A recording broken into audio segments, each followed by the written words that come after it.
Restoring language to the code that was basically deleted in 2019/2020.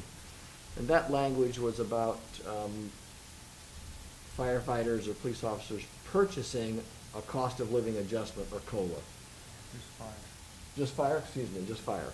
So fire had the opportunity to purchase a COLA. And when that was put in place in 2010, no one took advantage of it. It was never utilized. We thought, and we inappropriately thought we could do code cleanup because no one had ever taken advantage of it. And so we went forward and deleted it from code. Everything was fine. And then, lo and behold, fire filed a grievance that we took it out inappropriately. And they're correct.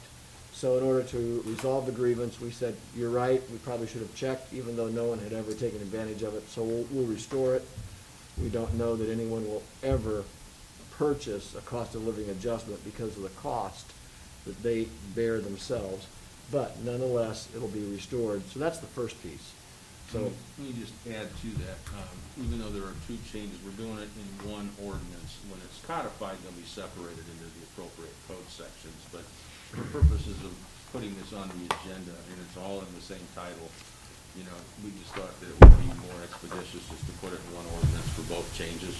So, and as Doug noted, this restoration of the language, it was, the only reason it came up after we deleted it in 2020 was the effective date of the ordinance.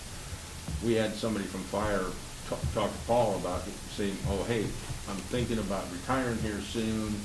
What would it cost me to get a COLA? And Paul said, well, we took that out.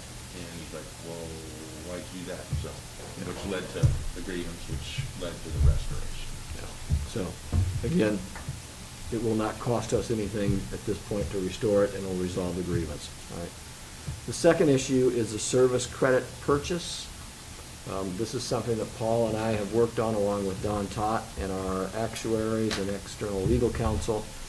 We've been approached by First Police about purchasing service credits when we hire someone with outside experience, and they can come in and they can purchase those service credits into our pension. There's a number of nuances with that, but basically it says if we hire somebody with experience from another municipality or entity and they qualify, they could purchase into our pension plan. Now, there's a number of nuances that, as I said, that go along with that. Paul studied it extensively. We've used our actuaries to look at the costing of that process and what that will look like. We can get into the technicalities of it if you want. We've also checked with the police union and both the fire union. They're both in favor of it. It does allow, we don't hire too many firefighters with previous experience, but we may. We just never know as we get into this crunch for good labor and skilled staff. This may be something that would be beneficial to us. If you want to have the details of what it is, I guess, again, we've involved outside legal counsel, actuaries, and everything else in the process to make sure we don't put our plan in jeopardy and that things are as equitable as possible. But I'll pause there to see if you have specific questions, if you want to go into greater detail, but I don't want to necessarily overwhelm you with all the nuances of the pension. Are there any specific questions? Councilwoman Wood? Thank you, Mr. Chair. Doug, could you give us an example of how that, a generic example of what that would look like, or someone? Paul, I'll let you do that. Thank you, Well, let's Paul. say there's a police officer that worked for Kansas for like 5 years or so, and he decides to come to Lincoln instead. One of the nuances Doug was talking about was the 5 years of service. They would have to be refunded the amount of their contributions from Kansas in order to assure us that they are not eligible for any kind of benefit at a future date because of their Kansas service. So once we get that assurance, and we'd have to speak to Kansas Employment Agency regarding that. So that's one thing, and then we would tell the actuary if this person were interested in finding out the cost of those 5 years of service, give them their name and age, birth date, because their age and how long they have until retirement come into play regarding the calculation of the cost of the service credit. Like someone that were 25 would actually, 5 years would cost them less than somebody that would be 40, because 40-year-old is a lot closer to retirement. Your value of your benefit goes up as you get closer to retirement. So the actuary would calculate this on a person-by-person basis. They estimate the cost of that to be $750 per calculation. The pension would pay for the first and second calculations if a second one was necessary. The employee would pay us all of the money in one lump sum, so there wouldn't be an installment payment. Frankly, that's easier for administration for the city of Lincoln. They could pay us from whatever source they have that has that kind of money. If it's in their checking account, fine. We'll also take the trustee transfer from an IRA, or a lot of times that's what people do. They take their pension contributions, roll it to an IRA or deferred comp, so we would allow that to come in here. The cost, as I said, will be calculated by the actuary, and the idea there is that it would be cost neutral both to the employee that's buying this service credit and to the pension plan. That is the industry standard and the safest way to do it. And when I say safest, the IRS, in terms of qualified plan status, mandates that we can't intentionally charge a person more than the value of the credit that they're buying. And this is something that's very common in most police and fire pensions in a defined benefit plan like we have for police Sure. and fire pension. Okay. And there's also a component if we have somebody that was employed here and left here and went somewhere else, they could buy their prior service credit if they Right. come back. Yeah, this applies to both employees that were formerly employed by the city of Lincoln and also those that were never previously employed by the city of Lincoln.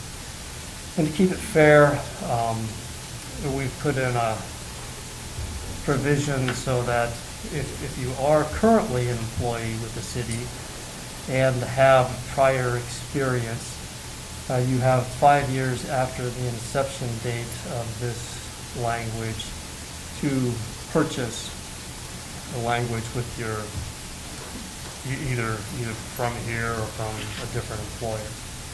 We've had, in recent years, we've had some people hired from, Grand Island and some, other communities in Nebraska that have come here. And so then we started getting some calls and questions about it. And we said, well, we don't have that provision, but that fostered the discussion. And so it's just kind of grown because it's become more frequent. I think Paul's gotten questions about, can we do this? And so that's kind of why we looked at it and formalized it. Councilwoman Washington? I'm understanding from your description that the max years they can purchase is 5? No, they have 5 years to make the purchase, Okay. either after, if they're a current employee, 5 years after the inception date of language, or if they're a new hire. Now, let's say somebody gets hired next year, they have 5 years after their hire date to purchase the language, purchase the service credit. The maximum amount of service credit that they can purchase is 10 years. So, or whatever they serve. If they only serve 6 years, then we'll allow them to purchase 6. Right. If they serve 12, then they can only purchase 10.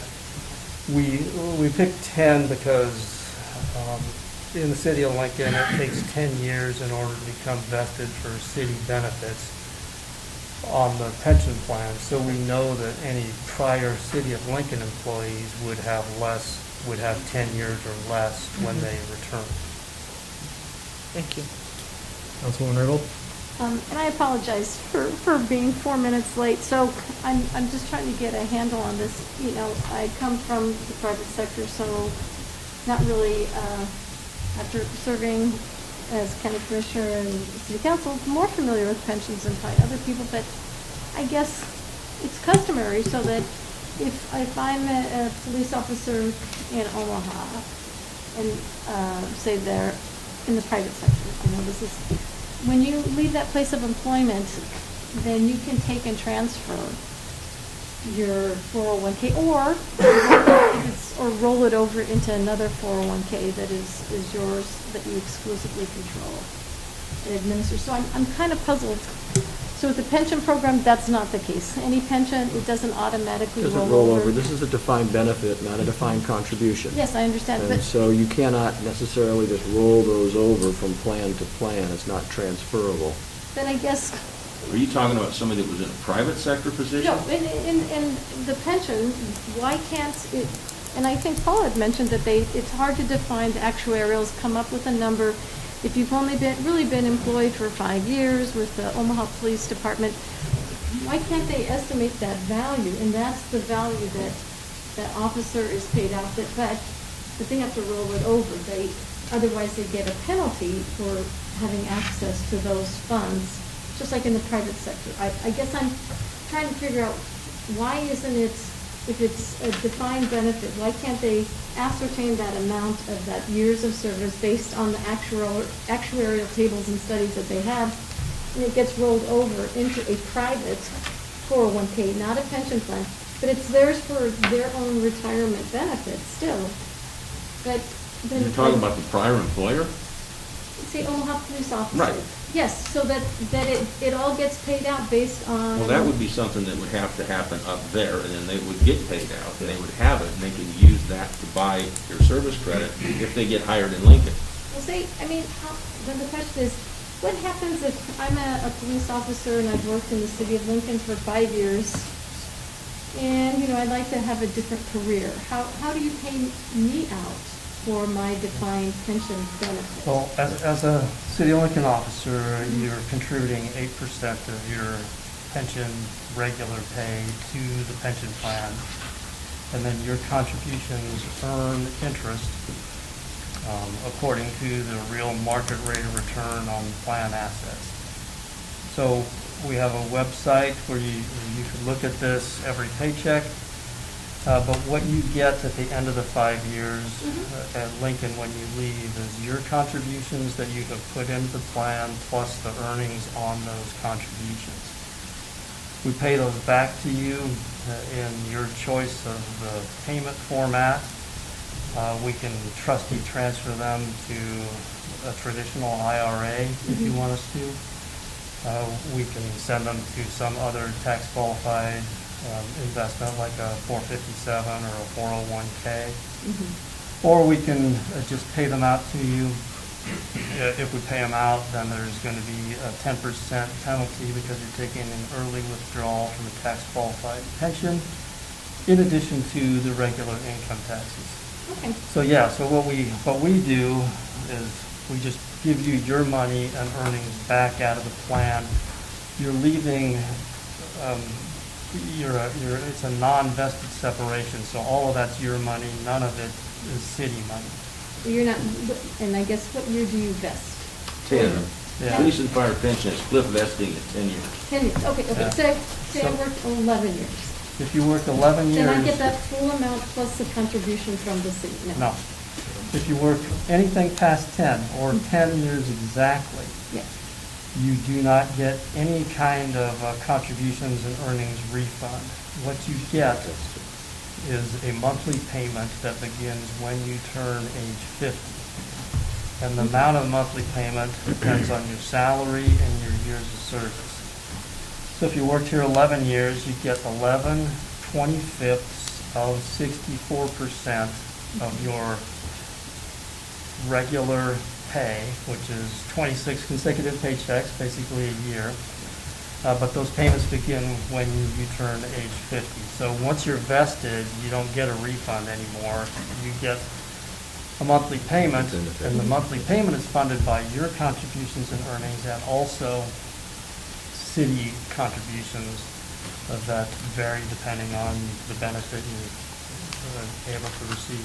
How many years is a deferred, you're deferred annuitant, so if you worked here, you started at 25, worked here 11 years and left at age 36, you wouldn't get that benefit for another 14 years. Another way to think of it is, you always talked about 11/25 of 64%. You could just also take 2.56% of your salary times the number of years of service, and that gets you the same ending result. So 10 years of service would mean you're going to get paid 25.6% of your last year of salary here at Lincoln, but that payment begins when you turn age 50 and continues for your lifetime. So I guess, and I apologize again, so what is the issue before us that we're trying to figure out with the pension? Is it language that we need to We're not trying to change? figure anything out. What we're doing is putting something into the plan that's very common in the plan that allows for the purchase of prior service credit for another agency or for an officer that's left here and then come back. We've had some employees that we've hired from other agencies that have inquired about doing this, and so that's why we're adding it to the pension to make that, basically, it's a benefit that's available to them to buy that prior service credit. Okay, so is it a recruitment? It's a tool recruitment. That we Yes, need? it's a Okay. recruitment. It helps with Yes. recruitment, and I think it will help with retention too. And equity. Yeah. Is this a standard and customary? It sounds like Yes. Yes. we didn't have it in place. Does Omaha have it in place Yeah. already?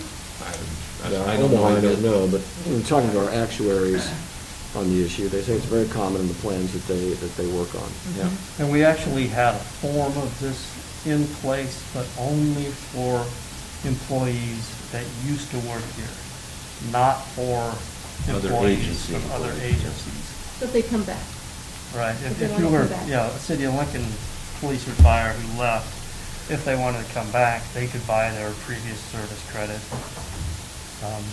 But we didn't have the provisions for outside agencies to do that. So basically, it's just another essential recruitment tool that we should consider in order to be more competitive in the marketplace. We think so. To keep and retain our current staffing. Yeah. It's an enhancement to the plan that I think is beneficial to the employees, certainly, no question about that. It's a modernization of the plan, because let's say if you're a private sector employee and you have a 401 or something, you can move from one employer to the next, and as you said, they pay you your 401k. So you collect those 401ks hopefully and save them for your retirement. This kind of allows that same mobility for police officers, firefighters. So what municipalities do we hope to recruit from, where this would be essential and We have no attractive? idea. We're not targeting any in this sense, Again, we did recruit someone, a few years back. They came, I believe, out of York and such. So we're getting more and more as we try to go out and find other agencies where someone might want to move into Lincoln and recruit. Before, it wasn't an active recruiting, it was more passive. Now there probably will be another reason for more active recruiting in other municipalities. But we've not necessarily targeted any. We've had some hires from Grand Island, if I'm not mistaken, but. Yeah. And I guess what prompted this review? Well, Because as we other- said, we had hired a couple people from other municipalities, and the question came forward. And it came predominantly from police. They were fielding it. That's where we see the greatest activity of hiring from other municipalities. And so the union said, is this something that, we could consider? And we checked with administration. They said, yes, police administration. They would probably be in favor of that as well. And as we did the research, we also checked with fire administration and the fire union. They both concurred that it was something that could be beneficial in their portfolio. So that's what prompted it, And as Paul said, this is a modernization. So, And then the bottom line cost is Neutral, strictly borne neutral.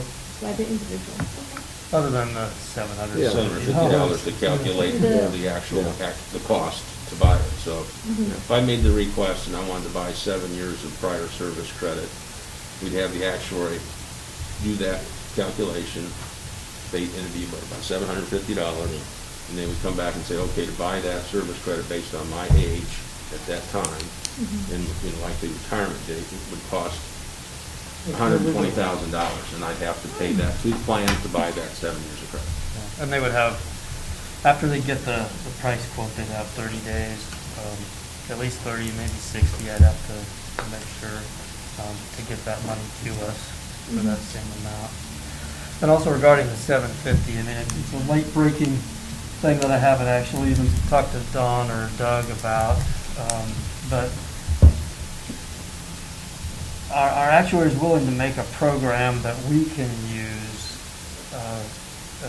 and they're guesstimating, maybe that would cost about $10,000. And that way, we wouldn't pay them $750 for the first two cost estimates or cost quotes.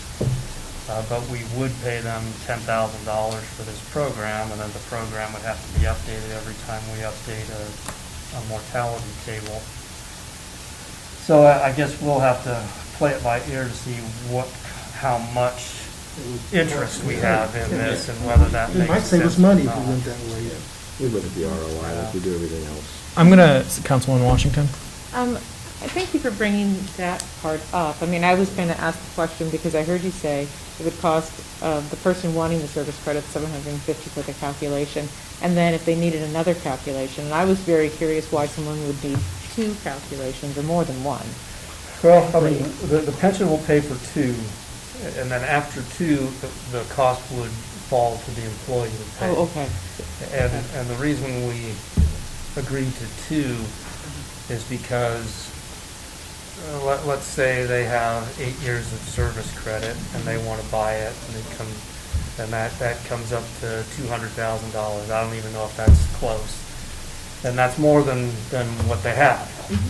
So they're like, okay, How much will 100,000? what can I get for 100,000? Yeah. But we had that discussion with the actuary, and she said, well, you can't take, we're getting into the actuarial calculation weeds a little bit, but you can't take 8 years at 200,000 and chop it in half and say $100,000 will buy you 4 years, because now you're 4 years further away from retirement than you were if you purchased 8. Okay.